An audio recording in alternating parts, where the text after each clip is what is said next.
puji kehadirat Allah Subhanahu wa taala. Salawat dan salam semoga selalu tercurah kepada nabi kita Nabi Muhammad sallallahu alaihi wasallam, kepada keluarganya, sahabat-sahabatnya dan kepada seluruh umatnya yang senantiasa mengikutinya dengan baik sampai hari kiamat nanti. Pada kesempatan ini saya akan menjelaskan mengenai filsafat dengan manusia. Namun sebelumnya, saya ingin menyampaikan bahwa materi ini saya ambil dari definisinya Nopi Fajar Prasetyo. Baik, di poin pertama, pengertian filsafat menurut para ahli. Menurut WJS Poerwardaminta, filsafat merupakan pengetahuan dan penyelidikan dengan akal budi mengenai sebab-sebab dan asas-asas hukum yang ada dalam alam semesta ataupun mengetahui kebenaran dan arti adanya sesuatu. Sedangkan menurut Immanuel Kant, filsafat sebagai ilmu pengetahuan yang menjadi pokok pangkal dan puncak segala pengetahuan yang tercakup di dalamnya 4 persoalan, yaitu apa yang dapat diketahui, apa yang seharusnya dilakukan, sampai di manakah harapan kita, dan apa hakikat kita. Di poin kedua, manfaat filsafat dalam kehidupan manusia. Dengan belajar apa itu filsafat, seseorang akan cenderung berpikir kritis dengan mempermasalahkan hakikat persoalan dan mempertanyakan jawaban yang dikembangkan. Hal itu tentu saja dapat membuat kita lebih arif dan bijaksana. Inilah merupakan manfaat utama dari belajar filsafat. Seperti namanya, filsafat. Kita tidak menguasai pengetahuan, namun kita hanya cinta pada kebijaksanaan. Manfaat lain dari filsafat, entah sadar atau tidak, membuat kita berpikir, merenung, memilih dan bertingkah laku dan bertindak berdasarkan keyakinan yang kita panuti dan dinilai merupakan permasalahan yang tidak tuntas dijawab hanya dengan tradisi, konvensi, ilmu, atau gabungan semuanya. Di poin ketiga, pemikiran para filsuf tentang manusia. Manusia memiliki 2 elemen dalam dirinya, yaitu jiwa dan tubuh. Yang keduanya merupakan elemen yang berdiri sendiri dan tidak dapat lepas satu dari yang lainnya. Jiwa berada di dalam tubuh layaknya dalam sebuah penjara, seperti yang diungkapkan oleh Plato, bahwa tubuh adalah musuh jiwa karena tubuh penuh dengan berbagai kejahatan dan jiwa berada dalam tubuh yang demikian itu, maka tubuh merupakan penjara jiwa. Sedangkan menurut Plato, jiwa pada manusia itu memiliki 3 macam, yaitu akal, semangat, dan nafsu. Sebelum manusia dilahirkan, jiwanya sudah ada. Jiwa ini tidak dapat binasa dan dipisahkan. Ia memasuki tubuh dari luar sehingga jiwa itu terpenjara di dalam tubuh manusia.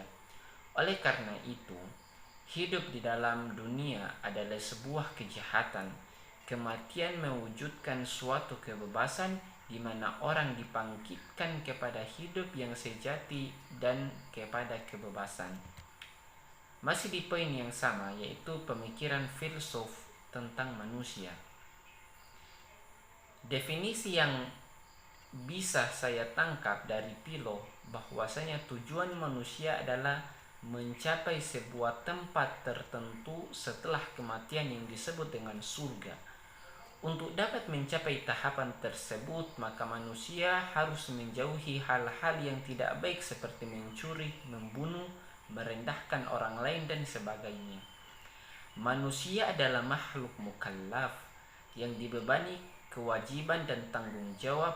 Dengan akal pikirannya ia mampu menciptakan kreasi berupa sains dan teknologi.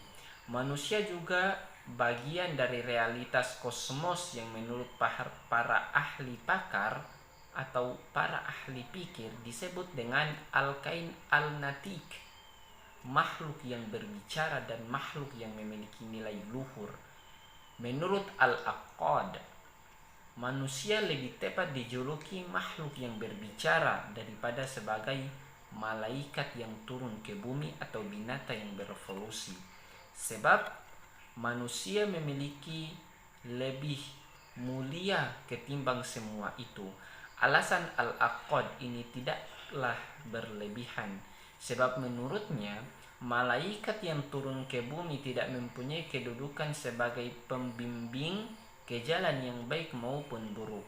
Demikian pula binatang yang berevolusi, hanya manusialah yang mampu memikul beban dan tanggung jawab yang diamanatkan oleh Allah kepadanya. Oleh sebab itu, tidak heran pula jika ada yang mengatakan bahwa manusia adalah pencipta kedua setelah Tuhan. Di poin berikutnya, dimensi manusia. Menurut Fichte, manusia secara prinsipil adalah makhluk yang bersifat moral yang di dalamnya mengandung suatu usaha. Disinilah manusia perlu menerima dunia luarnya. Sikap seperti ini dapat menjadikan manusia menyadari dirinya sendiri dan usaha untuk membatasi dirinya sendiri dari masyarakat luas. Karena itulah manusia disebut sebagai makhluk sosial, makhluk yang tidak dapat berdiri sendiri, selalu membutuhkan bantuan orang lain untuk melangsungkan kehidupannya.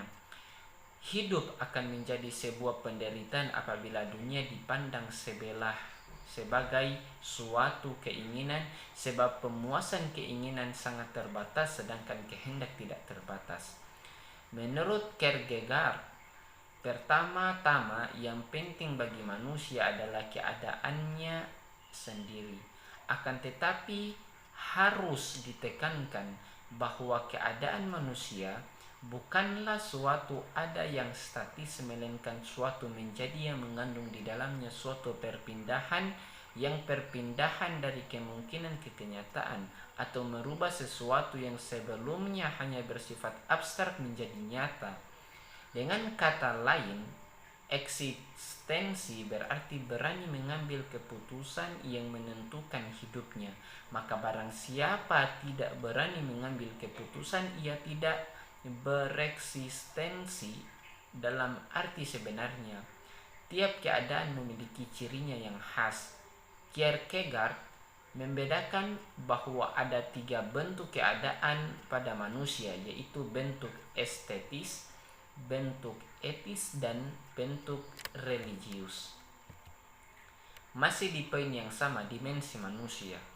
Pandangan filsuf mengenai manusia menggambarkan betapa manusia hadir sebagai makhluk yang multidimensi.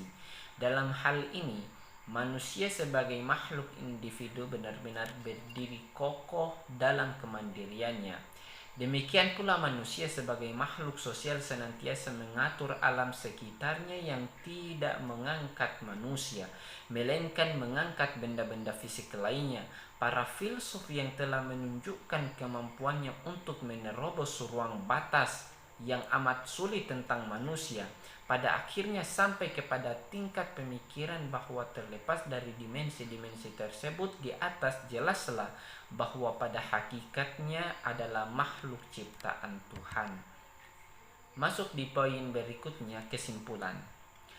Manusia memang memiliki akal yang tidak ada batasnya, seperti yang terlihat pada pembahasan tentang manusia pada halaman sebelumnya.